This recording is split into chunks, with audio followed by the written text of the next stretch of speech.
نحمده ونصلي على رسوله الكريم اما بعد فاعوذ بالله من الشيطان الرجيم بسم الله الرحمن الرحيم رب اشرح لي صدري ويسر لي امري واحلل عقدة من لساني يفقهوا قولي. بسم اللہ الرحمن الرحیم. نماز، فرضیت، فضیلت اور اہمیت. نماز کب سے پڑھنی چاہیے؟ نماز کب فرض ہوتی ہے؟ اس کا اندازہ رسول اللہ صلی اللہ علیہ وسلم کی اس حدیث سے ہوتا ہے: مروا اولادکم بالصلاة وهم ابناء 7 سنین واضربوهم علیها وهم ابناء 10 سنین وفرقوا بینہم فی المضاجع. اپنے بچوں کو نماز پڑھنے کا حکم دو جب وہ 7 سال کے ہو جائیں، اور جب وہ 10 برس کے ہوں تو انہیں نماز چھوڑنے پر مارو اور ان کے بستر الگ کر دو. یعنی پھر بچے ایک بستر میں نہ سوئیں بلکہ الگ الگ سوئیں، کیونکہ اس وقت بلوغت کے آثار شروع ہو جاتے ہیں. تو گویا نماز کی عادت ڈالنے کے لیے 7 سال کی عمر، 3 سال کا عرصہ تربیت کا عرصہ، عادت پختہ کرنے کا عرصہ، اور پھر 10 سال کی عمر نماز کی پابندی کی عمر. دوسرے لفظوں میں فرضیت کی عمر، کیونکہ جو نہ پڑھے 10 سال کی عمر میں اسے مار کر بھی پڑھاؤ، یعنی سختی بھی کر سکتے ہو. اس حدیث میں رسول اللہ صلی اللہ علیہ وسلم بچوں کے والدین کو ارشاد فرما رہے ہیں کہ وہ اپنی اولاد کو 7 برس کی عمر ہی میں نماز کی تعلیم دے کر نماز کا عادی بنانے کی کوشش کریں، اور اگر 10 برس کے ہو کر نماز نہ پڑھیں تو والدین تادیبی کارروائی کریں، انہیں سزا دے کر نماز کا پابند بنائیں. اور 10 برس کی عمر کا زمانہ چونکہ بلوغت کے قریب ہے اس لیے انہیں اکٹھا نہ سونے دیں، کیونکہ اس میں انسان کے جو جنسی جذبات ہیں وہ ابھرنے لگتے ہیں، پیوبرٹی کا زمانہ ہے. تو گویا دوسرے لفظوں میں نماز فرض ہوتی ہے بلوغت کے ساتھ، یعنی بالغ ہونے پر. لڑکیوں میں تو واضح علامت ہے، یعنی جب پیریڈ شروع ہو جائیں، اور لڑکوں کے لیے 10 سال کی عمر جب ان میں بلوغت کے آثار شروع ہو جائیں. عموماً آواز بدلنے لگتی ہے اور کچھ اور علامات بھی. ہاں، اس میں تھوڑی کمی یا زیادتی ہو سکتی، یعنی 10 سے 9 سال بھی ہو سکتے ہیں، 10 سے 11 سال بھی ہو سکتے ہیں. مختلف علاقوں کے موسم اور مزاج کے اعتبار سے فرق ہو سکتا ہے. ترک نماز کفر کا اعلان ہے. حضرت جابر رضی اللہ تعالی عنہ روایت کرتے ہیں کہ رسول اللہ صلی اللہ علیہ وسلم نے فرمایا: ایمان اور کفر کے درمیان فرق نماز کا چھوڑ دینا ہے. اس کا مطلب یہ ہے کہ اسلام اور کفر کے درمیان نماز دیوار کی طرح حائل ہے. دوسرے لفظوں میں نماز کا ترک مسلمان کو کفر تک پہنچانے والا عمل ہے. حضرت بریدہ روایت کرتے ہیں کہ رسول اللہ صلی اللہ علیہ وسلم نے فرمایا: ہمارے اور منافقوں کے درمیان عہد نماز ہے، جس نے نماز چھوڑ دی بس اس نے کفر کیا. گویا اسلام اور نفاق دونوں کے بیچ میں جو فرق کرنے والی چیز ہے وہ نماز ہے. اب یہ ساری باتیں یہاں لکھی ہوئی ہیں، مجھے پڑھ کے سنانے کی ضرورت کیوں ہے آپ کو؟ یہ تو کتاب آپ گھر میں بھی پڑھ سکتے ہیں. آپ کہیں گے اتنی دور آ کے بیٹھے اور پھر یہی ریڈنگ ہی کر رہے ہیں. اس میں ایک تو بات یہ کہ یقین کی کیفیت بڑھتی ہے، دوسری بات یہ کہ یہ جو مختلف ناموں کی پروننسیشن وغیرہ ہیں ان پہ خاص طور پر آپ توجہ کریں، ان کا اعراب لگا دیں، تاکہ جب آپ یہی بات کسی اور کو بتائیں یا پڑھائیں تو آپ کا پروننسیشن یا نطق بھی درست ہونا چاہیے. تو کسی بھی کتاب کے استاد سے پڑھنے سے علم یقینی حاصل ہوتا ہے. اس حدیث کا مطلب یہ ہے کہ منافقوں کو جو امن ہے وہ قتل نہیں کیے جاتے اور ان کے ساتھ مسلمانوں جیسا ہی سلوک روا رکھا جاتا ہے، تو اس کی وجہ یہ ہے کہ وہ نماز پڑھتے ہیں، اور ان کا نماز پڑھنا گویا مسلمانوں کے درمیان ایک عہد ہے جس کے سبب منافقوں کی جان اور ان کا مال مسلمانوں کی تلوار اور یلغار سے محفوظ ہے. اور جس نے نماز ترک کی یعنی چھوڑی تو اس نے اپنے کفر کا اظہار کر دیا. حضرت عبداللہ بن شقیق رحمت اللہ علیہ روایت کرتے ہیں صحابہ کرام اعمال میں سے کسی چیز کے ترک کو یعنی چھوڑنے کو کفر نہیں سمجھتے تھے سوائے نماز کے. حضرت ابو درداء رضی اللہ تعالیٰ عنہ سے روایت ہے کہ رسول اللہ صلی اللہ علیہ وسلم فرماتے ہیں: جو شخص نماز چھوڑ دے تو یقیناً اس کی بابت یعنی اس کے بارے میں اللہ کا معاف کرنے کا ذمہ ختم ہو گیا. یعنی اللہ تعالیٰ چاہے تو معاف کر دے اور چاہے تو سزا دے.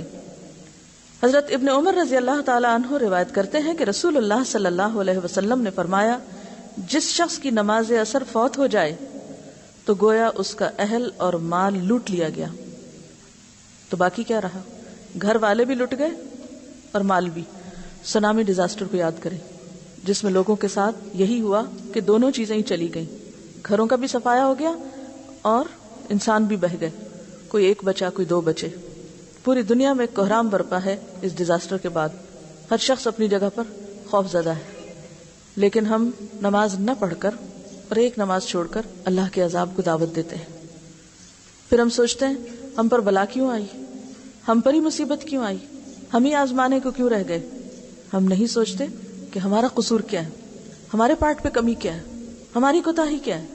ہم نماز پر نماز چھوڑتے چلے جاتے ہیں، اللہ کے غضب کو بھڑکاتے چلے جاتے ہیں اور اس کے بعد بے فکر ہو جاتے ہیں۔ تو نماز کا معاملہ آسان معاملہ نہیں۔ حضرت بریدہ رضی اللہ تعالیٰ عنہ کہتے ہیں کہ رسول اللہ صلی اللہ علیہ وسلم نے فرمایا، جس شخص نے نماز عصر چھوڑ دی پس اس کے اعمال باطل ہو گئے۔ غور کیجئے، جس نے جان بوجھ کے نماز عصر چھوڑ دی اس کے باقی اعمال بھی ضائع ہو گئے۔ گویا نماز کا نہ پڑھنا ایک جرم نہیں، یا اس کا نقصان ایک طرح سے نہیں بلکہ ملٹی فولڈ ہے۔ ایک نماز کا ضائع کرنا باقی اعمال کو بھی ضائع کرنے کے برابر ہے۔ اس کے برعکس نماز کا پڑھنا، اس کا فائدہ کیا ہے؟ حضرت ابو ہریرہ رضی اللہ تعالی عنہ روایت کرتے ہیں کہ رسول اللہ صلی اللہ علیہ وسلم نے فرمایا، الصلوات الخمس والجمعۃ الی الجمعۃ کفارۃ لما بینہن ما لم تغش الکبائر۔ 5 نمازیں ان گناہوں کو جو ان نمازوں کے درمیان ہوئے مٹا دیتی ہیں، اور اسی طرح ایک جمعہ دوسرے جمعہ تک کے گناہوں کو مٹا دیتا ہے، جبکہ کبیرہ گناہوں سے اجتناب کیا گیا ہو، یعنی کبیرہ گناہ نہ کیے گئے ہوں تو صغیرہ گناہ نمازوں سے معاف ہوتے چلے جاتے ہیں۔ جس طرح وضو سے انسان کے جسم کی ظاہری نجاستیں دھلتی ہیں، اس طرح نماز سے انسان کے باطنی یا اندر کے گناہ دھلتے ہیں۔ مثلا فجر کی نماز کے بعد جب ظہر پڑھیں گے تو دونوں نمازوں کے درمیانی عرصے میں جو گناہ لغزشیں اور خطائیں ہو چکی ہوں گی اللہ ان کو بخش دے گا۔ اسی طرح رات اور دن کے تمام صغیرہ گناہ نماز پنجگانہ یعنی 5 وقت کی نماز سے معاف ہو جاتے ہیں۔ گویا 5 نمازوں پر ہمیشگی کرنا مسلمانوں کے نامہ اعمال کو ہر وقت صاف اور سفید رکھتی ہے، حتیٰ کہ انسان نماز کی برکت سے آہستہ آہستہ صغائر سے یعنی چھوٹے گناہوں سے باز رہتے ہوئے کبیرہ گناہوں کے تصور سے ہی کانپ اٹھتا ہے۔ جو چھوٹے گناہوں سے بچتا ہے، جو چھوٹی چیزوں کے بارے میں محتاط ہے، کیا وہ کبیرہ گناہوں کے بارے میں دلیر ہو سکتا ہے؟ نہیں۔ اور جب چھوٹے چھوٹے گناہ معاف ہوتے چلے جاتے ہیں تو انسان کا دل صاف ہونے لگتا ہے، انسان کی روح سے بوجھ ہٹنے لگتا ہے، پھر انسان کے اندر اور نیکیوں کا شوق پیدا ہوتا ہے اور انسان آگے بڑھتا چلا جاتا ہے۔ حضرت ابو ہریرہ رضی اللہ تعالی عنہ سے روایت ہے کہ رسول اللہ صلی اللہ علیہ وسلم نے صحابہ کرام سے فرمایا، بھلا مجھے بتاؤ، اگر تمہارے دروازے کے باہر نہر ہو اور تم اس میں ہر روز 5 بار نہاؤ، کیا پھر بھی جسم پر میل باقی رہے گا؟ صحابہ رضی اللہ عنہم نے کہا، نہیں۔ آپ نے فرمایا، یہی مثال 5 نمازوں کی ہے، اللہ تعالیٰ ان کے سبب گناہوں کو معاف کر دیتا ہے۔ حضرت انس رضی اللہ تعالیٰ عنہ روایت کرتے ہیں کہ ایک شخص نے رسول اللہ صلی اللہ علیہ وسلم کی خدمت میں حاضر ہو کر عرض کیا کہ میں نے گناہ کیا ہے، یعنی مجھ سے گناہ ہو گیا اور بطور سزا میں حد کو پہنچا ہوں، بس مجھ پہ حد قائم کریں، یعنی مجھے سزا دیں۔ ایسا کون کہنے کی جرات کرتا ہے جس کو یقین ہے کہ اگر میں یہاں چھپ بھی گیا، بچ بھی گیا، چھوٹ بھی گیا تو کل پکڑ ہو جائے گی، تو بہتر ہے آج ہی پکڑ ہو جائے، آج ہی سزا مل کے دھل جاؤں۔ یہ ضمیر کے زندہ ہونے کی علامت ہے، اللہ تعالیٰ کا وہ احساس اور تقوی اور خوف ہے کہ جو انسان کے اندر اس حد تک عاجزی پیدا کر دیتا ہے کہ اسے گناہوں کے اعتراف اور گناہوں کے وبال سے اپنے آپ کو چھڑانے میں پھر دیر نہیں لگتی۔ تو کہتے ہیں کہ یا رسول اللہ صلی اللہ علیہ وسلم، مجھ سے گناہ ہو گیا ہے، مجھ پہ حد جاری کرے۔ آپ نے اس سے حد کا حال دریافت نہ کیا، یہ نہیں پوچھا اچھا کون سا گناہ کیا۔ اس سے آپ صلی اللہ علیہ وسلم کا طریقہ تربیت بھی معلوم ہوتا ہے کہ وہ انسانوں کے عیبوں سے پردہ اٹھانے والے نہیں تھے، وہ انسانوں کی ذات میں اس طرح کی دلچسپی رکھنے والے نہیں تھے کہ اچھا پتہ تو چلے یہ کس قسم کا مجرم ہے۔ اتنے میں نماز کا وقت آ گیا، اس شخص نے آپ کے ساتھ نماز پڑھی۔ جب آپ نماز پڑھ چکے تو وہ شخص پھر کھڑا ہو کر کہنے لگا، اے اللہ کے رسول صلی اللہ علیہ وسلم، تحقیق میں حد کو پہنچا ہوں، بس مجھ پر اللہ کا حکم نافذ کیجیے۔ آپ نے فرمایا، کیا تو نے ہمارے ساتھ نماز نہیں پڑھی؟ اس نے کہا، پڑھی ہے۔ آپ نے فرمایا، اللہ نے تیرا گناہ بخش دیا ہے۔ یعنی اس درجہ نماز انسان کے گناہوں کو دھو ڈالنے والی، صاف کر دینے والی ہے۔ اللہ کی رحمت اور بخشش کتنی وسیع ہے، کہ نماز پڑھنے کے سبب اللہ نے اس کا گناہ جسے وہ اپنے سمجھ کے مطابق حد کو پہنچنا کہہ رہا تھا معاف کر دیا. اب یہ اس شخص کی سمجھ تھی کہ وہ اسے حد کے قابل سمجھ رہا تھا، معلوم نہیں وہ حد کے قابل تھا بھی یا نہیں، کیونکہ آپ صلی اللہ علیہ وسلم نے ڈیٹیلز نہیں معلوم کی. حضرت ابو ذر رضی اللہ تعالی عنہ سے روایت ہے کہ رسول اللہ صلی اللہ علیہ وسلم جاڑے کے موسم میں یعنی سردیوں کے موسم میں، خزاں کے موسم میں باہر نکلے. پت جھڑ کا موسم تھا. آپ نے ایک درخت کی 2 شاخیں پکڑ کر انہیں ہلایا تو پتے جھڑنے لگے. فال کے سیزن میں اگر آپ کو کبھی اتفاق ہوا ہو فال دیکھنے کا تو اس طرح ہوا کے جھونکے سے بھی پتے ایک کے بعد ایک بارش کے قطروں کی طرح ٹپک ٹپک کے نیچے گر رہے ہوتے ہیں بغیر کسی تکلیف کے. آپ نے فرمایا اے ابو ذر. میں نے کہا اے اللہ کے رسول حاضر ہوں. آپ نے فرمایا مسلمان جب نماز پڑھتا ہے اور اس کے ساتھ اللہ کی رضا چاہتا ہے تو اس کے گناہ اس طرح گرتے ہیں جس طرح اس درخت کے پتے جھڑتے ہیں، جس طرح اس درخت کے پتے جھڑے ہیں. یعنی امیجن کیجئے کہ نماز کے بعد انسان گناہوں کو اپنے اوپر سے اس طرح اتار رہا ہوتا ہے بسہولت جیسے وہ پتے ایک کے بعد ایک گرتے چلے جاتے ہیں. یہ اتنی خوبصورت مثال ہے. وہ پتے کس قسم کے پتے ہوتے ہیں؟ جو پیلے پڑ چکے ہوتے ہیں، جو سوکھ چکے ہوتے ہیں. اب ان کا زیادہ دیر درخت کے ساتھ رہنا کچھ فائدہ مند نہیں ہوتا. اب انہیں گر ہی جانا چاہیے، کیونکہ اب وہ درخت کی خوبصورتی میں نہیں اضافہ کرتے بلکہ درخت کو بدصورت بنا دیتے ہیں. اگرچہ ایک وقت آتا ہے کہ وہ پتے بھی بظاہر بڑے خوبصورت نظر آتے ہیں، لیکن زیادہ وقت گزر جائے تو وہی لال کالے سے ہو جاتے ہیں اور پھر انہیں گر ہی جانا چاہیے. تو گناہ بھی بظاہر کتنے اٹریکٹیو ہوں، کتنے خوبصورت ہوں، لیکن بہرحال وہ انسان کو بدصورت بناتے ہیں، ایمان کی طرف تازگی اور رونق کو ختم کرتے ہیں. لہٰذا وہ گرنے ہی چاہیے اور ان کے گرنے کے لیے اللہ تعالیٰ نے بہترین ذریعہ نماز مقرر کر دیا. حضرت عبادہ بن صامت کی روایت ہے کہ رسول اللہ صلی اللہ علیہ وسلم نے فرمایا اللہ تعالیٰ نے 5 نمازیں فرض کی ہیں، بس جس نے اچھا وضو کیا، ان کو خشوع کے ساتھ پڑھا اور ان کا رکوع پورا کیا تو اس نمازی کے لیے اللہ کا عہد ہے کہ وہ اس کو بخش دے گا. اب کون سی نماز بخشش کا ذریعہ بنتی ہے؟ کیونکہ پیچھے ہم نے پڑھا کہ ایک شخص نے بہت بڑا قصور کیا، آپ صلی اللہ علیہ وسلم کے ساتھ نماز پڑھی تو آپ نے فرمایا کہ تمہارا قصور معاف ہو گیا. جو نماز آپ کے ساتھ پڑھی گئی ہوگی اس نماز کے خشوع کا عالم کیا ہوگا؟ لہٰذا یہاں سے یہ بات پتہ چلتی ہے کہ صرف نماز کا پڑھنا ہی کافی نہیں، بلکہ نماز میں پوری طرح عاجزی کا احساس، بندگی کا احساس، خشوع و خضوع یہ سبب بنتا ہے کامیابی کا. قد افلح المؤمنون الذین هم فی صلاتهم خاشعون. اللہ تعالیٰ نے 5 وقت کی نمازیں فرض کی ہیں، بس جس نے اچھا وضو کیا تو گویا اچھا وضو پہلا سٹیپ ہے اچھی نماز کا. ان کو خشوع کے ساتھ پڑھا اور ان کا رکوع پورا کیا. یعنی خشوع کے بعد پھر مزید خشوع ہی کا سمبل رکوع ہے. خشوع دبنے اور جھکنے کو کہتے ہیں نا. عموماً ہمارا رکوع کس طرح ہوتا ہے؟ ہم پوری طرح جھکتے بھی نہیں، یوں اتنا سے ایسے ٹیڑھا سے جھکتے ہیں، پورا جھکتے بھی نہیں. تو رکوع پورا کیا، اس جملے کو انڈر لائن کیجئے، ان کا رکوع پورا کیا یعنی پوری طرح جھکے اور تسبیح پوری کی تو اس نمازی کے لیے اللہ کا عہد ہے کہ وہ اس کو بخش دے گا. حضرت عمارہ بن رویبہ رضی اللہ عنہ روایت کرتے ہیں کہ رسول اللہ صلی اللہ علیہ وسلم نے فرمایا جو شخص آفتاب کے یعنی سورج کے طلوع اور غروب سے پہلے یعنی فجر اور عصر کی نماز پڑھے گا وہ شخص ہرگز آگ میں داخل نہیں ہوگا. حضرت عثمان رضی اللہ تعالیٰ عنہ روایت کرتے ہیں کہ رسول اللہ صلی اللہ علیہ وسلم نے فرمایا جو شخص نماز عشاء با جماعت ادا کرے اسے اتنا ثواب ہے گویا اس نے آدھی رات تک قیام کیا، اور پھر صبح کی نماز با جماعت پڑھے تو اتنا ثواب پایا گویا تمام رات نماز پڑھی. یہ ہے اللہ کی رحمت. حضرت جندب قصری روایت کرتے ہیں کہ رسول اللہ صلی اللہ علیہ وسلم نے فرمایا جس شخص نے صبح کی نماز پڑھی بس وہ اللہ کے ذمے میں ہے، اللہ کی امان میں ہے، اور جس نے وہ نماز نہ پڑھی وہ اللہ کی امان اور حفاظت سے نکل گیا. وہ مصیبتوں کو دعوت دے رہا ہے دنیا میں بھی اور آخرت میں بھی. کچھ معلوم نہیں اس کے بعد دنیا سے جانے کا وقت آ جائے تو کس حال میں جائے گا. ایسے دن جائے گا جس کی ابتدا اس نے اللہ کی نافرمانی سے کی. بہت سے لوگ فجر کی نماز میں کوتاہی کر جاتے ہیں. تو بات یہ کہ فجر کی نماز چھوڑنا اللہ کے عہد، امان اور حفاظت سے باہر نکلنا ہے. ہم میں سے ہر شخص چاہتا ہے نا کہ وہ پوری پروٹیکشن میں ہو، اسے کوئی نقصان نہ ہو، اسے کوئی تکلیف نہ پہنچے. لیکن اس چاہت کے ساتھ وہ دن کا آغاز کس طرح کر رہا ہے اسے اپنے پارٹ پہ بھی سوچنا چاہیے. حضرت ابو ہریرہ رضی اللہ عنہ روایت کرتے ہیں کہ رسول اللہ صلی اللہ علیہ وسلم نے فرمایا تمہارے پاس فرشتے رات اور دن کو آتے ہیں، آنے اور جانے والے فرشتے نماز فجر اور نماز عصر میں جمع ہوتے ہیں۔ یہ کن فرشتوں کی بات ہو رہی؟ کرامن کاتبین کی۔